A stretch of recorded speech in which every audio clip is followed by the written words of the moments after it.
नमस्कार बच्चों।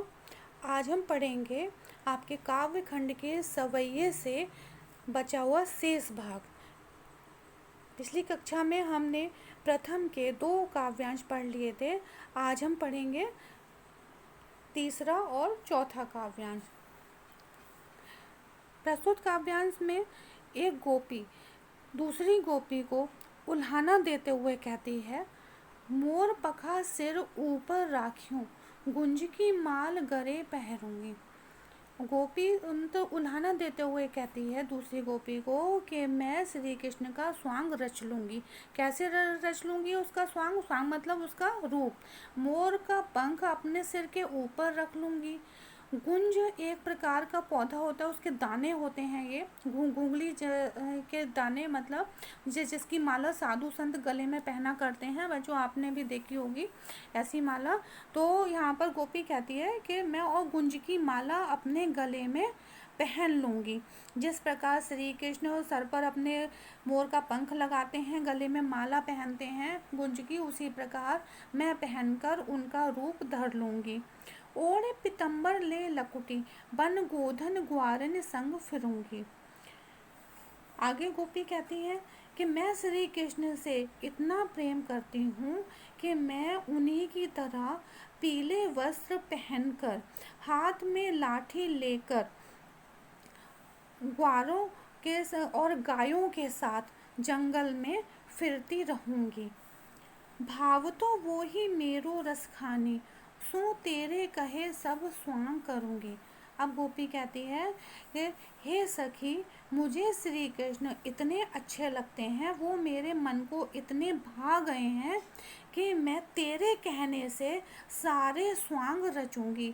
श्री मतलब कहने का गोपी का मतलब है कि मैं श्री कृष्ण का रूप धरने के लिए सब कुछ करूंगी, जो भी हो सकता है या जो भी श्री कृष्ण करते हैं उनका रूप धरने के लिए मैं भी वैसा ही करूंगी।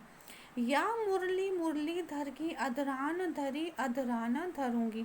लेकिन हे सखी, मैं श्री कृष्ण की मुरली अपने होठों पर बिल्कुल भी नहीं रखूंगी, क्योंकि उसी मुरली के कारण ही श्री कृष्ण मुझसे दूर हुए हैं।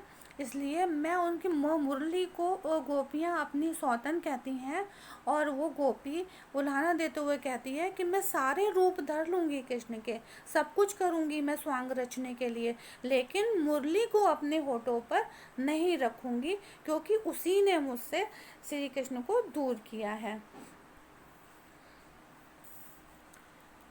अब आगे दूसरी गोपी में कहती है दूसरी सखी से, जो कि मुरली से बहुत ज़्यादा परेशान है, क्योंकि श्री कृष्ण अपनी मुरली नहीं छोड़ते हैं और गोपियाँ चाहती हैं कि वो मुरली को छोड़कर उनकी ओर ध्यान दें। तो यहाँ पर भी शिकायत करते हुए एक गोपी कहती है, कानन दे अंगूरी रहबो, जब ही मुरली धुन मंद बजे हैं।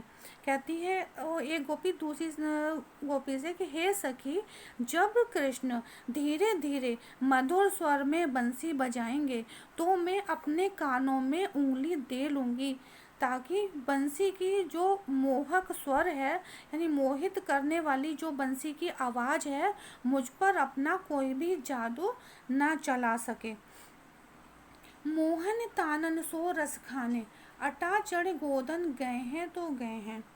फिर चाहे वो कृष्ण, अट्टालिका मतलब होता है कि छत का सबसे ऊपर वाली छत, ठीक है। तो गोपी कहती है कि फिर चाहे कृष्ण अट्टालिकाओं पर ऊंचे चढ़कर अपनी मोहनी तान बजाएं तो बजाता रहे, मुझ पर उसका कोई फर्क नहीं होगा।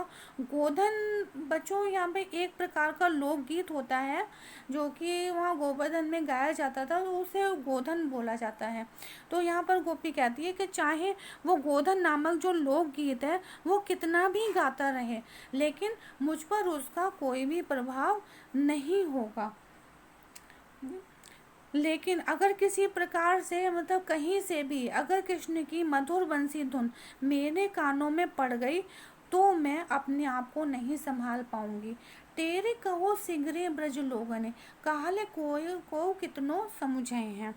आगे गोपी कहती है कि अगर मेरे कानों में उनकी मधुर तान जो पड़ गई मुरली की, तो ब्रजवासियों सभी लोग सुन लो, मैं पुकार पुकार कर कह रही हूँ। टेरी मतलब पुकार पुकार पुकार कर, टेरी का मतलब वैसे बुलाना होता है किसी को, लेकिन यहाँ पर इसका मतलब है कि मतलब एक तरफा किसी को बुलाना। तो पुकार पुकार कर कह रही हूँ कि चाहे फिर कोई मुझे कितना भी समझाए, मेरी मस्ती कम नहीं होगी। अर्थात कहने का मतलब है उस गोपी का कि फिर चाहे मुझे कोई कितना भी समझाए, लेकिन अगर कृष्ण की मुरली की तान मेरे कानों में पड़ गई तो फिर वो मुझे कोई भी नहीं संभाल सकता। मैं पूरी तरह से मदमस्त हो जाऊंगी, उसमें लीन हो जाऊंगी मुरली की तान में।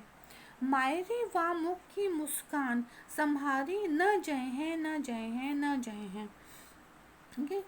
फिर सखी कहती है कि हे माँ, कृष्ण के मुख की वो मोहनी जो मुस्कान है वो इतनी सम्मोहक है, इतनी जादू चला देने वाली है कि कृष्ण की मुस्कान से कोई भी नहीं बच सकता।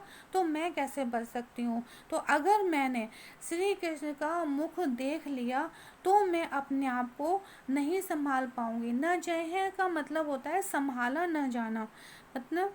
तो गोपी कहती है कि अगर मैंने मुख की मुस्कान देख ली तो उसका जादू फिर ऐसा चलेगा कि मुझे संभाला नहीं जा सकता।